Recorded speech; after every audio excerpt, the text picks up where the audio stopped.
Hello students, आइए देखते हैं क्वेश्चन नंबर 17। क्वेश्चन नंबर 17 है आपका, हाइड्रोजन परमाणु की बामर श्रेणी में अधिकतम तरंग दैर्घ्य वाले संक्रमण की तरंग संख्या की गणना कीजिए। ठीक है, हाइड्रोजन परमाणु की बामर श्रेणी में अधिकतम तरंग दैर्घ्य वाले संक्रमण की तरंग संख्या की गणना करना है। ठीक है, चलिए, तो बामर श्रेणी जो है वह दूसरे में आपको इंटर करना है, ऊपर से दूसरे में आना है, तो बामर श्रेणी प्राप्त होगी आपकी। अधिकतम बताना है आपको। ठीक है, तो तीसरे से दूसरे में देखें कैसे लगाएंगे इसको। क्वेश्चन नंबर 17 को n1 बराबर 2 और n2 बराबर 3, तीसरे से दूसरे में आ रहा है। ठीक है, तीसरे से दूसरे में जब भी कोई आता है इलेक्ट्रॉन तो बामर श्रेणी प्राप्त होती है। तो n1 बराबर 2 हो गया और n2 बराबर 3 हो गया। तरंग संख्या निकालना है। तरंग संख्या न्यू बार बराबर r 1/n1 square minus 1/n2 square. ठीक है, अब तरंग संख्या न्यू बार बराबर r का मान रखें 1.09679 गुणे 10⁷। यह हो गया गुणे 1/2 का स्क्वायर माइनस 1/3 का स्क्वायर। ठीक है, उसके बाद आप सॉल्व करोगे इसको, 1/4 माइनस 1/9, इसको आप सॉल्व करेंगे तो यह आ जाएगा आपका तरंग संख्या न्यू बार बराबर 1.09679 गुणे 10⁷, और यह सॉल्व करने पाएगा 0.139। मल्टीप्लाई कर देंगे तो यह आ जाएगा आपका 1.525 गुणे 10⁶ पर मीटर। तरंग संख्या का मान कितना निकला, तो 1.525 गुणे 10⁶ प्रति मीटर हुआ। ठीक है, तो इस तरह से आप जो है तरंग संख्या की गणना करेंगे। n बराबर 2 लेंगे और n1 बराबर 2 और n2 बराबर 3 लिखेंगे, और उसके बाद जो है तरंग संख्या का सूत्र लगा के आप सॉल्व कर देंगे। आपका अधिकतम तरंग संख्या निकल जाएगी 1.525 गुणे 10⁶ मीटर प्रति मीटर। नेक्स्ट है आपका क्वेश्चन नंबर 18। हाइड्रोजन परमाणु में इलेक्ट्रॉन को पहली कक्ष से पांचवी कक्ष तक ले जाने के लिए आवश्यक ऊर्जा जूल में गणना कीजिए। ठीक है, पहली कक्षा से पांचवी कक्षा में ले जाया जा रहा है। n1 बराबर 1 है तो n2 बराबर 5 है। ठीक है, हाइड्रोजन परमाणु में इलेक्ट्रॉन को पहली कक्ष से पांचवी कक्ष तक ले जाने के लिए आवश्यक ऊर्जा जूल में गणना कीजिए। जब यह इलेक्ट्रॉन तटस्थ अवस्था में लौटता है, फिर वापस वह लौट रहा है ग्राउंड स्टेट में, जब यह इलेक्ट्रॉन तटस्थ अवस्था में लौटता है तो किस तरंग दैर्घ्य का प्रकाश शोषित करेगा। आपको तरंग दैर्घ्य लैम्डा का भी मान निकालना है। इलेक्ट्रॉन की तटस्थ अवस्था का ऊर्जा यहाँ दिया गया है -2.18 × 10⁻11 अर्ग्स। ठीक है, तो कैसे सॉल्व करेंगे, तो देखें ध्यान से। क्वेश्चन नंबर 18, ऊर्जा का सूत्र आपको पता है, En बराबर होता है -2.178 × 10⁻18 जूल पर परमाणु। ठीक है, ऊर्जा का सूत्र होता है En बराबर -2.178 × 10⁻18 जूल प्रति एटम। ठीक है, पांचवें से पहले में, ठीक है, पहले से पांचवें में ले जाना है। ठीक है, तो ये हो जाएगा एनर्जी चेंज कितनी होगी, तो E5 - E1 हो जाएगी। डेल्टा E बराबर E5 - E1। ठीक है, तो डेल्टा E बराबर क्या हो जाएगा, तो R का मान लिखेंगे 2.178 × 10⁻18। ठीक है, यह किसका मान है, यह आपका यह हो गया En, और 1/n1 square minus 1/n2 square. तो यहाँ पे n1 की जगह 1 है और n2 की जगह 5 है, तो 1/1 का स्क्वायर माइनस 1/5 का स्क्वायर। ठीक है, तो डेल्टा E बराबर हो गया आपका 2.178 × 10⁻18 और 1/1 का स्क्वायर माइनस 1/5 का स्क्वायर। सॉल्व करेंगे डेल्टा E का मान आ जाएगा 2.091 × 10⁻18 जूल प्रति परमाणु। ठीक है, उत्तेजित इलेक्ट्रॉन, तो यह निकल गया आपका ऊर्जा का मान, एनर्जी चेंज का मान 2.091 × 10⁻18 जूल प्रति एटम। उत्तेजित इलेक्ट्रॉन की तटस्थ अवस्था में लौटने पर समान ऊर्जा मुक्त होती है। उत्तेजित इलेक्ट्रॉन जो है वो ग्राउंड स्टेट में लौटता है तो समान ऊर्जा मुक्त होती है। इसका मान क्या होगा, तरंग दैर्घ्य आपको निकालना है इसका, तो डेल्टा E बराबर hν, ये बराबर हो जाएगा hc/λ के। डेल्टा E बराबर होगा hν और न्यू बराबर होता है c/λ। डेल्टा E बराबर hc/λ, तो लैम्डा निकालना है तो लैम्डा बराबर हो जाएगा hc/डेल्टा E। H का मान रख दिए 6.626 × 10⁻34, C का मान 3 × 10⁻8, और डेल्टा E का मान जो निकला है आपका 2.091 × 10⁻18। इसको आप सॉल्व करेंगे तो लैम्डा का मान निकलेगा 9.51 × 10⁻8 मीटर। 9.51 × 10⁸ मीटर। इसको आप चेंज करेंगे नेक्स्ट टर्म में ठीक है, 2 अंक इसको इधर कर देंगे तो 10 हो जाएगा, 10 की जगह एंगस्ट्राम हो जाएगा, तो हो जाएगा 951 एंगस्ट्राम। तो तरंग दैर्घ्य का मान कितना निकला? 951 एंगस्ट्राम। यह क्वेश्चन नंबर आपका 18 था, जिसमें हाइड्रोजन परमाणु में इलेक्ट्रॉन जो है पहली कक्षा से 5वीं कक्षा में ले जाने के लिए आवश्यक ऊर्जा का गणना करना था। तो आपने आवश्यक ऊर्जा निकाला E5, डेल्टा ई का मान निकाला E5 माइनस EN से। तो कितना ऊर्जा चाहिए पहले से 5वें में जाने के लिए? तो 2.091 जूल पर एटम चाहिए। फिर वह 5वें से तलस्थ अवस्था में वापस लौट रहा है, तो कितना तरंग दैर्घ्य निकलेगा? तो डेल्टा ई बराबर एच न्यू होता है, न्यू बराबर सी बाय लैम्डा होता है। तो लैम्डा का मान निकालना था, तो एच सी बटे डेल्टा ई हो जाएगा। एच सी का मान, डेल्टा ई का मान जो ऊपर आया था उसको रख दिए, सॉल्व कर दिए, तो 951 एंगस्ट्रॉम तरंग दैर्घ्य हो जाएगा आपका। ठीक है, तो यह था क्वेश्चन नंबर 18। क्वेश्चन नंबर 19 जो है आपका, हाइड्रोजन परमाणु में इलेक्ट्रॉन की ऊर्जा En, हाइड्रोजन परमाणु में इलेक्ट्रॉन की ऊर्जा En बराबर -2.18 जूल द्वारा दी जाती है। हाइड्रोजन परमाणु के लिए ऊर्जा का सूत्र En बराबर -2.18 जूल द्वारा दी जाती है। n बराबर 2 कक्षा से इलेक्ट्रॉन को पूरी तरह निकालने के लिए, n बराबर 2 कक्षा से इलेक्ट्रॉन को पूरी तरह निकालने के लिए आवश्यक ऊर्जा की गणना कीजिए। प्रकाश की सबसे लंबी तरंग दैर्घ्य सेंटीमीटर में क्या होगी? लैम्डा का मान भी निकालना है सेंटीमीटर में, जिसका उपयोग इस संक्रमण में किया जा सके।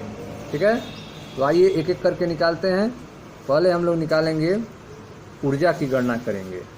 तो अभी आपने सूत्र जान चुके हैं, En बराबर होता है -2.18 n का मान दूसरी कक्षा है, तो ठीक है, तो n की जगह 2 लिखेंगे, तो E2 बराबर -2.18 बाहर निकालना है, तो E अनंत बराबर 0 हो जाएगा ऊर्जा।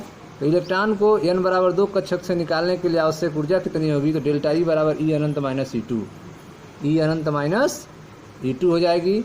दूसरी कक्षक से इलेक्ट्रॉन को निकालने की ऊर्जा कितनी होगी? तो डेल्टा ई बराबर हो जाएगा E अनंत माइनस E2। E अनंत 0 होता है, माइनस E2 का मान -2.18/2 का स्क्वायर मतलब 4।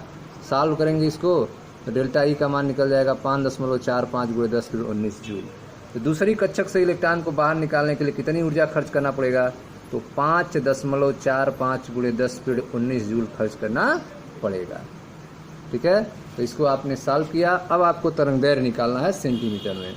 ठीक है, तो इसको एक बार और देख लें। ऊर्जा का सूत्र प्रश्न में ही दिया हुआ है, En बराबर -2.18 जूल। दूसरी कक्षा है, तो E2 बराबर -2.18/2 का स्क्वायर, और बाहर निकालना है, तो E अनंत हो जाएगा 0। इलेक्ट्रॉन को n बराबर 2 कक्षक से निकालने के लिए आवश्यक ऊर्जा डेल्टा ई बराबर E अनंत माइनस E2। ठीक है, तो डेल्टा ई बराबर E अनंत पे 0 हो गया, अब माइनस E2 का मान रख दें -2.18/18। सॉल्व करेंगे तो डेल्टा ई का मान निकल जाएगा 5.45 × 10⁻19 जूल। लैम्डा का मान निकालना है, तो डेल्टा ई बराबर एच न्यू होता है, न्यू बराबर सी बटे लैम्डा होता है, तो डेल्टा ई बराबर एस सी बटे लैम्डा हो जाएगा। अब लैम्डा बराबर हो जाएगा एस सी बटे डेल्टा ई। लैम्डा बराबर क्या हो जाएगा? एस सी बटे डेल्टा ई। मान आप रख देंगे, लैम्डा बराबर एस सी बटे डेल्टा ई। एच का मान 6.626 × 10⁻34, सी का मान 3 × 10⁸, और डेल्टा ई का मान जो आया है 5.45 × 10⁻19। सॉल्व करेंगे, लैम्डा का मान आ जाएगा 3.647 × 10⁻7 मीटर। आपको सेंटीमीटर में आंसर देना है, तो यह हो जाएगा आपका 3.647 × 10⁻5 सेंटीमीटर। एंगस्ट्रॉम में चेंज कर सकते हैं, तो 3647 एंगस्ट्रॉम हो जाएगा।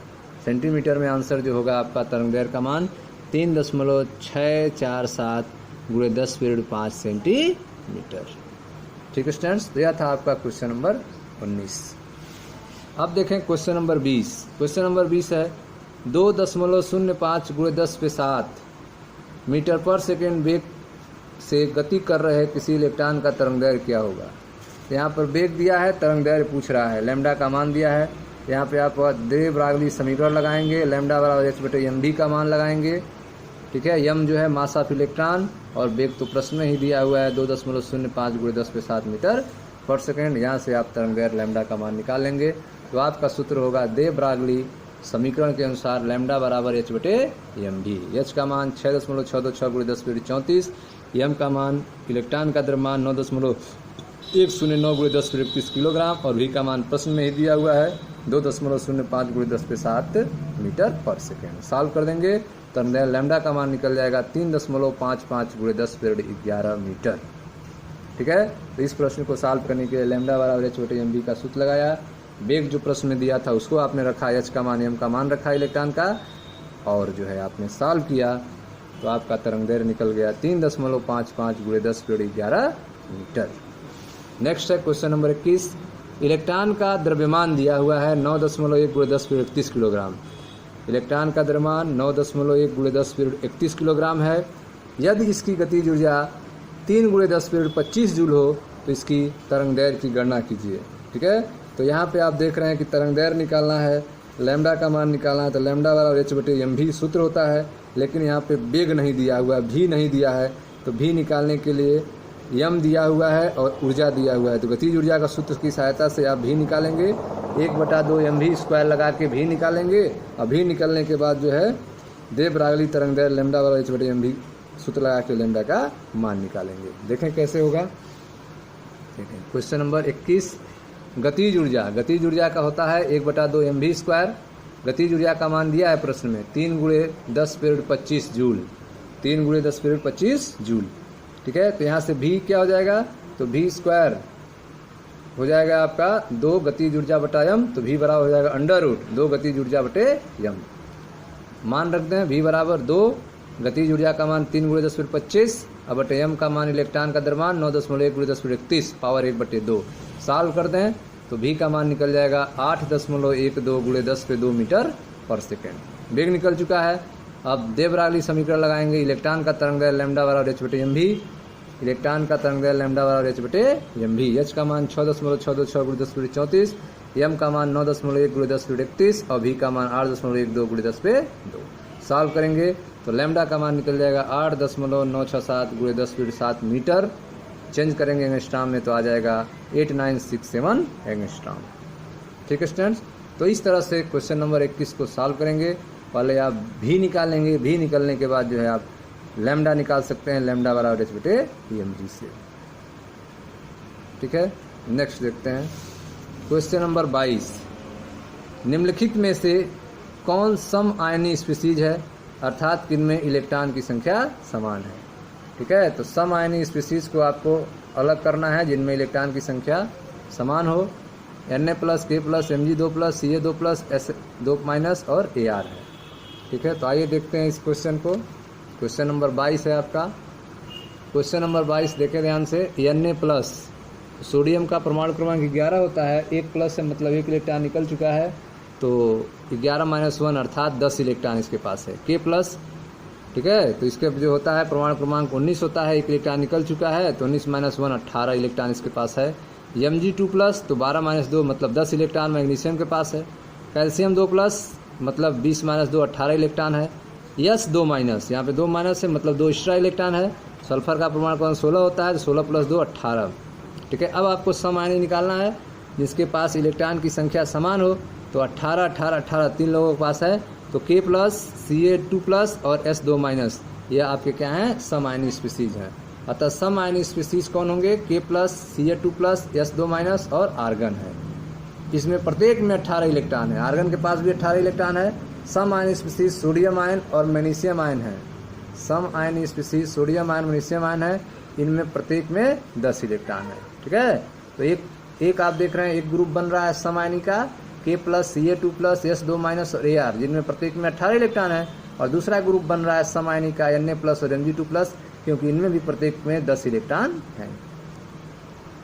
ठीक है, तो सम आयनी में एक में 18 इलेक्ट्रॉन और एक में 10 इलेक्ट्रॉन। 10 इलेक्ट्रॉन के ग्रुप में कौन आए, Na+ और Mg2+। 18 इलेक्ट्रॉन वाले ग्रुप में कौन आए, K+, Ca2+, S2- और Ar। नेक्स्ट देखते हैं क्वेश्चन नंबर 23। क्वेश्चन नंबर 23 है आपका,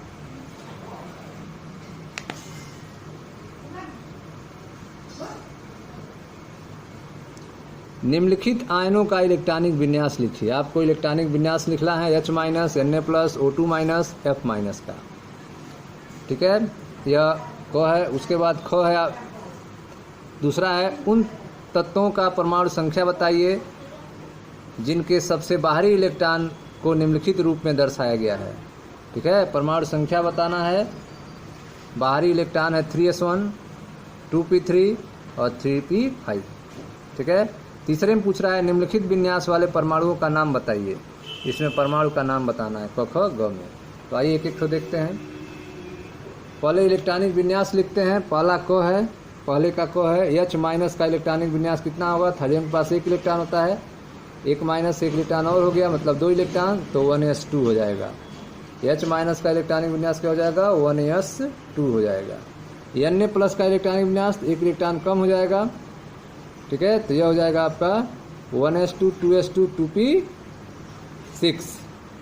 2p6 हो जाएगा। ठीक है, 3s1 हट जाएगा क्योंकि 1 इलेक्ट्रॉन कम हो गया है। तो 1s2, 2s2, 2p6 हो जाएगा। O2 माइनस का हो जाएगा 1s2, 2s2, 2p6 हो जाएगा। ऑक्सीजन का 8 होता है, 2 एक्स्ट्रा है, 2 माइनस है मतलब 2 एक्स्ट्रा मतलब 10 है। 10 का इलेक्ट्रॉनिक विन्यास हो जाएगा 1s2, 2s2, 2p6। F minus, F का 9 होता है और 1 एक्स्ट्रा इलेक्ट्रॉन है 10 है, तो इसका इलेक्ट्रॉनिक विन्यास भी 1s2, 2s2, 2p6 हो जाएगा। ठीक है, दूसरा जो है बाहरी कोश का इलेक्ट्रॉनिक विन्यास है 3s1, तो 3s1 मतलब सोडियम परमाणु का इलेक्ट्रॉनिक विन्यास है यह। ठीक है, तो यह 3s1 बाहरी कक्षा में है, इसका मतलब सोडियम परमाणु का इलेक्ट्रॉनिक विन्यास है। 2p3 यह नाइट्रोजन परमाणु का इलेक्ट्रॉनिक विन्यास है। 2p3 बाहर है, इसका मतलब यह नाइट्रोजन परमाणु का इलेक्ट्रॉनिक विन्यास है। 1s2, 2s2, 2p3 7 नंबर का है, अर्थात नाइट्रोजन का है। यह है 1s2, 2s2, 2p6, 3s1, तो यह सोडियम परमाणु का है। ठीक है, अगला है आपका 3p5। 3p5 किसका होता है? क्लोरीन परमाणु का इलेक्ट्रॉनिक विन्यास है। बाहरी कक्षा 3p5 है, इसका मतलब यह क्लोरीन परमाणु का इलेक्ट्रॉनिक विन्यास है, 17 नंबर का। तीसरा क्वेश्चन में पूछ रहा है कि He2s1 यह कौन है? तो हीलियम का 2 होता है और 1 इलेक्ट्रॉन या 3 इलेक्ट्रॉन मतलब लिथियम है। ठीक है, यह आपका भरा हुआ है, कोर इलेक्ट्रॉन है और यह बैलेंस इलेक्ट्रॉन है। ठीक है, कोर यह आपका 3 है तो लिथियम है, तो He2s1 के परमाणु का नाम लिथियम होगा, Li होगा। नियान है, नियान मतलब 10 और 10 2 12 3 15 अर्थात फास्फोरस, तो नियान 2s2, 2p3 का परमाणु का नाम फास्फोरस होगा, P होगा। आर्गन 18 होता है, 18 2 20 1 21 अर्थात स्कैंडियम होगा, तो आर्गन 4s2, 3d1 के परमाणु का नाम स्कैंडियम होगा, जिसका प्रतीक Sc होगा। ठीक है स्टूडेंट्स, तो इस तरह से आप पहचानेंगे इसको। यह था क्वेश्चन नंबर आपका 23। अब आते हैं हम नेक्स्ट क्वेश्चन नंबर 24 पे। क्वेश्चन नंबर 24 है, किस निम्नतम n मान द्वारा G कक्षक का अस्तित्व अनुमत होगा?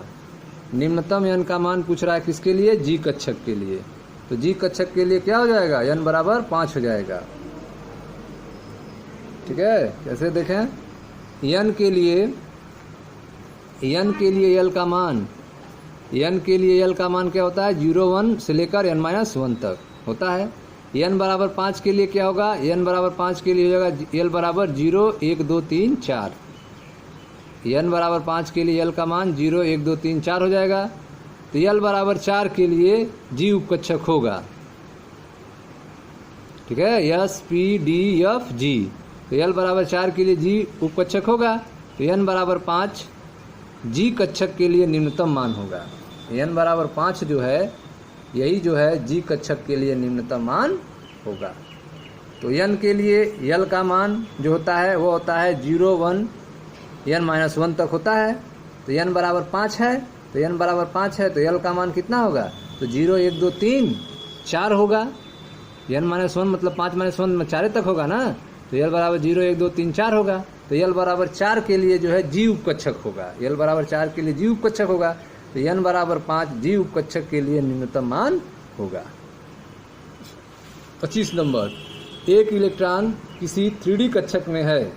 एक इलेक्ट्रॉन जो है वह 3D कक्षक में है, इसके लिए n l ml का संभव मान दीजिए। ठीक है, तो यहाँ पे 3D कक्षक है, तो आप देख रहे हैं n बराबर 3 है, तो n बराबर 3 है तो L बराबर क्या होगा? 2 होगा। n बराबर 3 है तो L का मान क्या हो जाएगा? 2 हो जाएगा। ml का कितना हो जाएगा? ml हो जाएगा +2 +1 0 -1 -2। ठीक है, इसके लिए आपको फार्मूला बताया गया है।